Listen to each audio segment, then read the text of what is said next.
Bienvenue dans le débat de France 24. C'est donc à ce jour la plus grande victoire remportée par l'armée syrienne et l'aviation russe sur le groupe État islamique. La reprise de la ville de Palmyre et sa cité antique classée au patrimoine mondial de l'UNESCO, près d'un an après être passée aux mains des djihadistes. Qu'en reste-t-il? Je vous propose de voir les premières images de Palmyre libérées. Elles nous sont commentées par Florence Gaillard. Palmyre redeviendra comme avant. C'est la promesse du chef des antiquités syriennes. À Damas, il découvre les images de la cité antique, reprise dimanche au groupe État islamique. La perle du désert syrien a passé 10 mois aux mains des djihadistes et certains sites pourraient encore être minés. Mais globalement, Palmyre est encore debout. Après les combats pour la libération de la ville, nous nous attendions au pire, mais je crois que le cauchemar est fini. Le panorama de Palmyre me semble dans un état correct. Une télévision russe fait l'inventaire des destructions effectuées par les djihadistes à coups d'explosifs. Des temples antiques, des tours funéraires, le célèbre Arc de Triomphe, ainsi que cette statue de lion, aujourd'hui en miettes. Mais Mamoun Abdelkarim est agréablement surpris par l'état de l'agora, des murailles de la cité ou encore du théâtre romain. Les travaux devraient prendre quelques années, mais nous avons beaucoup d'expertise à la direction des antiquités. Nous avons déjà entrepris des dizaines de restaurations à Palmyre. La ville moderne de Palmyre, qui comptait 70 000 habitants avant la guerre, a été moins chanceuse. Les immeubles éventrés et les maisons en ruine témoignent de la férocité des combats. Palmyre ressemble aujourd'hui à une cité fantôme. Mais cette victoire du régime sur l'organisation de l'État islamique est la plus importante depuis l'intervention militaire de son allié russe fin septembre. Victoire la plus importante du régime syrien face aux djihadistes. Pour autant, est-ce un revers majeur pour Daesh? Et comment en mesurer l'ampleur? C'est ce qu'on va essayer de voir avec nos invités. Général Dominique Trinquant, bonjour. Merci d'être avec nous. Vous êtes ancien chef de la mission militaire auprès des Nations Unies. Vous dirigez actuellement les relations extérieures du groupe MARC. Également avec nous Michel Goya, ancien colonel des troupes de marine. Vous enseignez à Sciences Po Paris. Vous exercez également l'activité de consultant indépendant en stratégie. Et vous êtes l'auteur du e-book Le Vent Violent, une brève histoire militaire de la guerre en Syrie et en Irak 2011-2016. Également avec nous Philippe Migaud, directeur de recherche à l'IRIS, l'Institut de Relations Internationales et Stratégiques. Merci à vous tous d'être avec nous. On sera également dans la deuxième partie de cette émission avec la chercheuse Myriam Benrad. Mais d'abord, direction Tours, où nous sommes en direct avec l'historienne Annie Sartre-Foria, spécialiste de la Syrie antique. Vous êtes membre du groupe d'experts sur le patrimoine syrien auprès de l'UNESCO. Bonjour, merci d'être avec nous. On vient de l'entendre, dans ce sujet, le chef des antiquités syriennes estime qu'il faudra 5 ans pour réhabiliter les monuments détruits et endommagés après approbation évidemment de l'UNESCO. C'est aussi votre avis? Alors écoutez, moi je suis un peu moins optimiste que Mamoun Abdelkarim. Je comprends qu'il ait envie de retrouver le Palmyre d'autrefois, mais je voudrais quand même faire une petite parenthèse en disant que ce n'est pas parce que Bachar el-Assad, aidé par les Russes, a repris Palmyre à Daesh que pour autant la guerre en Syrie est terminée. On s'est beaucoup emballé sur cette nouvelle. Je suis ravie effectivement que Daesh ait été chassé de Palmyre, mais pour autant la guerre n'est pas terminée. Et en plus, le fait que les armées de Bachar el-Assad soient dans les ruines de Palmyre ne me rassure pas du tout, parce qu'ils y ont été entre 2012 et 2015 et ils y ont commis beaucoup de dégâts eux-mêmes en traçant des routes stratégiques, en fouillant le sol pour y enfouir des engins militaires. Ils ont bombardé le site depuis la citadelle et surtout ils ont laissé faire ou fait eux-mêmes beaucoup de pillages sur le site. Donc tant que l'armée est dans les ruines, ça ne m'inspire pas tellement confiance. Et j'avoue qu'avant d'envisager restauration, reconstruction, etc., moi j'attendrais bien que les choses soient stabilisées, que la guerre soit finie, et ça je ne sais pas quand cela se produira, et que le site soit parfaitement sécurisé. Mais est-ce qu'il est déjà possible, même à ce stade, d'avoir une idée très complète et précise de l'état des destructions ? Ou bien est-ce qu'on risque de découvrir des cadavres dans le placard, si vous me passez l'expression? Alors, bon, Mamoun apparemment avait des informations qu'on a eues tous aussi par des vidéos et des images. Apparemment, l'armée est en train d'essayer de déminer le site car il est vraisemblable qu'il y a des mines le long de la Grande Colonnade et dans un certain nombre de monuments qui sont encore intacts. J'ai vu des photos du musée qui a été intégralement ravagé. Il avait été beaucoup moins vidé et sécurisé qu'on ne nous l'avait dit. Il y a énormément de choses qui étaient encore restées à l'intérieur, des statues qui ont été renversées, décapitées, brisées en 1000 morceaux, des sarcophages qui ont été également très endommagés, beaucoup de plaques avec des bustes funéraires ont été volées. Par conséquent, la situation est quand même assez gravissime. Et puis évidemment, je n'oublie pas la destruction à l'état de poussière et de gravats des 2 plus beaux temples du site et des plus belles tours funéraires du site, sans parler de l'arc. Alors le Grand Arc, c'est un élément qui est peut-être positif parce que d'après ce que j'en ai vu, les blocs ont été, il a été cassé, renversé par un engin et on va peut-être pouvoir la remonter à partir des blocs existants. Mais pour les monuments qui sont réduits à l'état de poussière, j'avoue que là, il va falloir faire une expertise très sérieuse pour savoir s'il est raisonnable de les reconstruire. Que peut et que va faire concrètement l'UNESCO pour aider à ces reconstructions? Alors, de toute façon, Madame Bokova, je crois, envisage d'aller à Palmyre dans quelques temps, enfin très rapidement. Je ne sais pas combien de personnes elle emmènera avec elle pour faire les expertises. Bon, il y a des gens sur place à Beyrouth qui peuvent déjà l'accompagner pour faire un premier état des lieux. Bon, le site n'étant pas particulièrement sécurisé, ce n'est peut-être pas une très bonne chose que d'emmener beaucoup de gens à Palmyre pour l'instant. Donc je sais qu'elle doit s'y rendre et c'est une bonne chose. Ce que fera l'UNESCO, de toute façon, le site est classé au patrimoine mondial. Donc l'UNESCO peut débloquer évidemment des crédits importants pour envisager des restaurations de première urgence, si je puis dire. Et puis ensuite, on verra. Selon ce qu'il y a à faire. À côté de la cité antique, il y a une ville largement vidée de ses habitants qui ont fui les combats. Est-elle en état d'accueillir ceux qui souhaiteraient s'y rendre à nouveau? Alors, ce que j'ai vu de la ville moderne, c'est effectivement une ville fantôme. Elle a été vidée de ses habitants. Les dernières informations que j'ai eues par quelqu'un qui avait de la famille à Palmyre et qui avait pu leur parler par téléphone, les 200 personnes qui étaient restées à Palmyre ont été déportées par Daesh, qui les a envoyés dans le désert, dans une zone à l'extérieur de Palmyre, sans aucune protection pour la nuit, sans eau, sans nourriture. Bon, je n'ai pas de nouvelles de ce que sont devenues ces personnes, mais la ville moderne a été complètement vidée de ses habitants. Moyennant quoi, même si les bâtiments ont été touchés par des éclats d'obus, des roquettes, etc., bon, il semble qu'il y ait encore une possibilité de retourner dans les bâtiments. Merci beaucoup Annie Sarthe-Foria d'avoir été avec nous dans ce débat pour nous donner votre éclairage sur l'état de ces destructions. Donc, à Palmyre, le groupe État islamique a donc subi depuis janvier 2015 d'importants revers à la fois en Irak et en Syrie. On va essayer de comprendre d'abord ce que signifie la perte pour les djihadistes de Palmyre. Général Dominique Trinquant, c'est seulement symbolique ce qui vient de se passer ou ça va au-delà?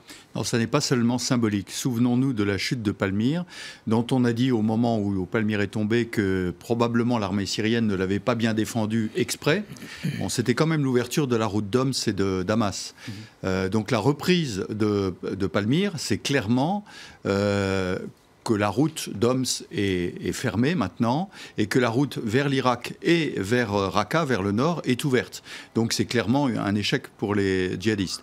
Par ailleurs, il faut noter que cette offensive est venue très vite et a pris très rapidement. Les premiers indices de rentrer dans la ville, les commentateurs disaient « oh, il y en a pour des semaines ou des mois ». Non, pas du tout. Ça a été pris assez vite. Ça ne veut pas dire qu'il n'y ait pas sporadiquement des combattants à droite et à gauche. Donc je crois qu'il y a deux effets. Il y a un effet stratégique, je le disais, Palmyre était en plus une base d'écoute importante pour l'armée syrienne. Donc la reprise de cet îlot en plein désert, certes, mais est stratégiquement important. Deuxièmement, symboliquement, alors on voit bien que l'UNESCO veut aller rapidement là. je ne sais pas si c'est très prudent d'y aller tout de suite, mais ceci étant, il y a un aspect symbolique de la civilisation qui revient face à la barbarie. Donc je crois que ces deux aspects sont importants. Michel Goya, la prise de Palmyre, d'abord, on avait surestimé d'une certaine manière les capacités de résistance du groupe État islamique pour défendre dans la durée cette ville de Palmyre? Ou est-ce qu'il y a un repli stratégique des djihadistes pour conforter leurs places fortes qui sont Deir ez-Zor et Raqqa? Non, on a une situation qui est assez proche de ce qui s'est passé en Irak, à Ramadi ou à Tikrit ou à Sinjar. C'est-à-dire que l'État islamique n'engage pas forcément beaucoup de troupes pour défendre ces villes. Hein. Il ne se laisse pas massacrer non plus. Il s'accroche, il pourrit, il freine, quitte à éventuellement espérer contre-attaquer par ailleurs. Mais c'est plutôt une tactique de freinage. Maintenant, je ne suis pas sûr que ce soit une victoire de la civilisation sur la barbarie. Il ne faut pas exagérer non plus ce qui vient se passer. C'est-à-dire, vous pensez que, comme le disait d'ailleurs Annie Sartre, qu'on vient d'entendre juste à l'instant, disant que finalement il y a à peu près, pas autant d'exactions, mais des exactions étaient également commises par l'armée syrienne, y compris dans cette cité antique? Oui, bien sûr. Alors, de ce point de vue, je pense qu'il point de vue de la restauration du site, je pense qu'il est préférable, malgré tout, que ce lieu soit aux mains de l'armée syrienne. Maintenant, c'est l'armée syrienne et toutes les milices qui y sont associées, et on ne peut pas parler franchement de civilisation, de civiliser contre des barbares. On peut peut-être parler de barbarie du côté des djihadistes, non ? On peut parler de barbarie aussi, voilà, surtout du côté du gouvernement syrien, du côté du régime d'Assad. 80% des morts. Tout le monde est des barbares. Très bien. Bon, on va justement discuter de la suite. Barbare contre barbare, moi on va discuter de la suite de cette guerre et du rôle notamment de la Russie. Philippe Migaud, c'est un tournant qui vient de se produire en Syrie? Écoutez, alors, comme le disait cette historienne dont j'ai oublié le nom... Annie Sartre Foria. Oui. La guerre n'est pas finie, très clairement. Donc c'est un tournant important, symbolique, le général l'a dit. C'est symbolique aussi de la reprise, de la confirmation de la reprise de l'initiative par le régime de Damas avec l'aide de ses alliés russes. Il faut se rappeler qu'il y a de ça 6 mois, on nous disait que Vladimir Poutine était un piètre stratège, qui était condamné à s'enliser dans les sables syriens comme l'URSS s'était enlisé en Afghanistan.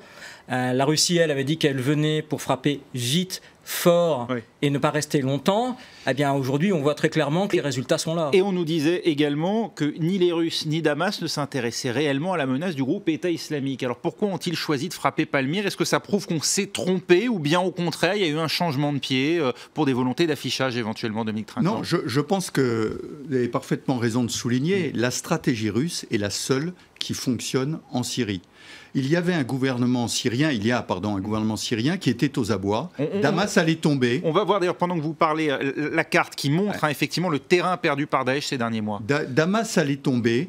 Les Russes sont intervenus, ont remis en selle le gouvernement de Damas pour une raison simple. C'est que les Russes ont porté l'appréciation suivante. Juste pour ceux qui regardent, pour qu'on comprenne bien, pardon de vous interrompre, mais ça permettra de bien comprendre de quoi on parle. Les territoires en jaune étaient les territoires donc possédés par le groupe État islamique. Les territoires rouges se reconquis par la coalition côté irakien et par l'alliance entre la Russie et le régime syrien côté Syrie, évidemment, vous l'aurez compris. Et les deux flèches montrent les progressions qui seraient possibles depuis Palmyre vers Deir ez-Zor à l'est et Raqqa au nord, capitale autoproclamée du califat tel que le groupe État islamique s'intitule lui-même. Je reviens donc sur la stratégie russe. Le gouvernement de Bachar al-Assad était aux abois, allait tomber, Damas allait être pris et les Russes sont intervenus de façon à soutenir pour une raison simple. C'est pas forcément parce qu'on peut applaudir au gouvernement de Bachar al-Assad, c'est parce que l'absence d'un gouvernement en Syrie aurait provoqué probablement l'effondrement complet de la Syrie. Et donc les Russes ont fait le choix de soutenir Bachar al-Assad. En plus, c'était des alliés de longue date, bien sûr. Ceci a permis de relancer en direction d'Alep et de relancer maintenant en direction de Palmyre. Et donc je crois que la stratégie russe a fonctionné. Deuxième point, je note qu'au moment où les négociations commencent à Genève, le gouvernement de M. Poutine dit « je retire une partie de mes éléments ». Et c'est une façon de pousser M. Bachar al-Assad à négocier. Il ne faut pas être trop fort à la table des négociations parce que sinon l'opposition n'a pas le droit à la parole. Et là, le président Poutine, retirant une partie des éléments qu'il a donnés en appui au gouvernement de Bachar al-Assad, incite le gouvernement de Bachar al-Assad à pouvoir négocier avec une opposition qui elle-même est très faible. Et donc je pense qu'il y a une stratégie de longue haleine, comme on le sait le faire, entre M. Poutine et M. Lavrov. Je pense aussi, vous posiez la question de savoir qu'initialement les Russes ne semblaient pas intéressés par l'État islamique. Il faut savoir qu'en juillet, les renseignements qu'évoque le général, qui disait que les djihadistes étaient proches de faire une percée jusqu'à la mer, donc de couper en deux la Syrie utile, ces djihadistes les plus dangereux, c'était essentiellement le front al-Nosra. Et donc, si la Russie n'a pas frappé l'État islamique en premier, c'est parce que l'urgence principale, c'était précisément le front al-Nosra qui menaçait de couper en deux les lignes des troupes gouvernementales syriennes. Donc il a fallu donner un coup d'arrêt dans un deuxième temps, et une fois que ce coup d'arrêt a été donné, durablement donné, parce que je vous rappelle que le front al-Nosra avait dit qu'il allait passer à l'offensive dans les 48 heures suivant le retrait russe, on l'attend toujours, cette offensive. A priori, ils ont quand même été durablement impactés. Et maintenant que le front al-Nosra est partiellement neutralisé, eh bien, la Russie peut se permettre d'avancer vers Palmyre en soutenant le régime de Bachar el-Assad, tout en donnant une meilleure image, puisqu'elle inflige à l'État islamique une défaite majeure en Syrie. Donc les Russes peuvent dire, vous voyez, nous sommes, nous aussi, engagés contre l'État islamique. Et puis c'est aussi une banane glissée sous le pied de la coalition américaine, disant, bah, écoutez, nous avançons très vite en Syrie, vous, où en êtes-vous en Irak? Vous y croyez, vous, colonel Michel Goya, à cette stratégie délibérée des Russes qui, dès le début, auraient d'abord voulu consolider le régime syrien pour, dans un deuxième temps, s'en prendre directement au groupe État islamique? Si vous voulez s'en prendre directement au groupe État islamique, ils ne retireraient pas leurs forces maintenant. Oui, effectivement, leur objectif premier, c'était de sauver le régime de Bachar al-Assad. Tout le monde a l'air d'accord là-dessus. Oui. De le sauver face surtout à l'armée de la conquête, c'est-à-dire une réunion de groupes salafistes, Ahrar al-Sham essentiellement et al-Nosra dans le nord du pays. Donc cet objectif a été atteint, bien sûr, avec une série d'opérations combinées plutôt bien faites. Voilà, maintenant, le Daesh n'a jamais été l'objectif principal, l'ennemi principal de la priorité du régime d'Assad. Et c'est toujours pas le cas d'ailleurs. On va justement s'intéresser dans la deuxième partie de ce débat à la suite et se demander quelle est précisément la stratégie suivie par la Russie, mais également par les forces de la coalition internationale qui agissent parallèlement en Irak. On sera rejoint notamment par Myriam Benrahad avec nous en direct de Marseille. C'est dans un instant, restez avec nous, on se retrouve tout de suite.